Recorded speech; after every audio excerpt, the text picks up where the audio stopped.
हर व्यक्ति को अपने धर्म, अपने मजहब से लगाव होता है। उसमें उसकी ज़बरदस्त आस्था होती है, होनी भी चाहिए। धर्म हमें हमारी संस्कृति से जोड़ते हैं, इसलिए अपने धर्म में आस्था रखना बुरी बात नहीं है। बुराई कहाँ से शुरू होती है? जब हम अपने आप को अच्छा कह के दूसरे को खराब कहना शुरू करते हैं।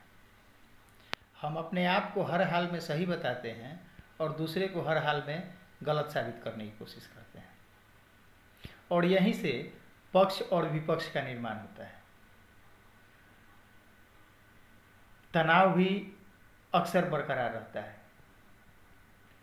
कबीरदास की जिन साखियों का जिक्र मैं करने जा रहा हूँ, मैं यहाँ आपको एक साथ 3 साखियाँ बताऊँगा, और 3 इसलिए बताऊँगा कि तीनों साखियों में छिपा हुआ संदेश एक ही जैसा है।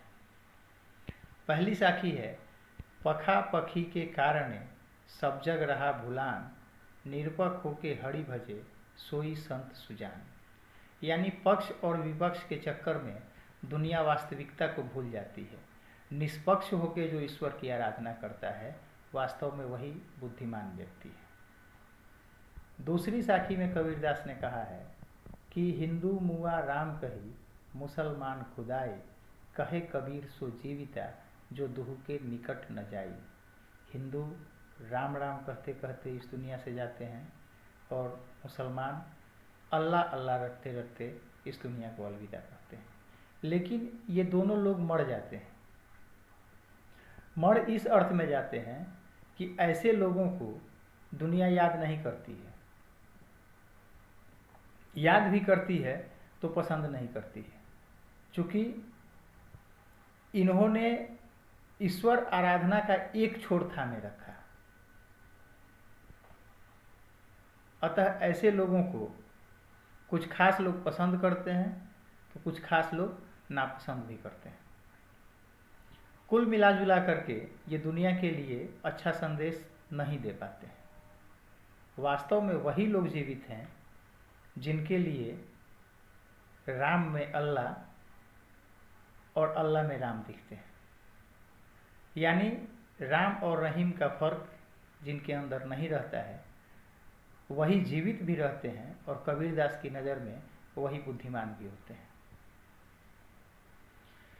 कबीरदास ने आगे कहा है, काबा फिर काशी भया, राम ही भया रहीम, मोट चून मैदा भया, बैठी कबीरा जीम।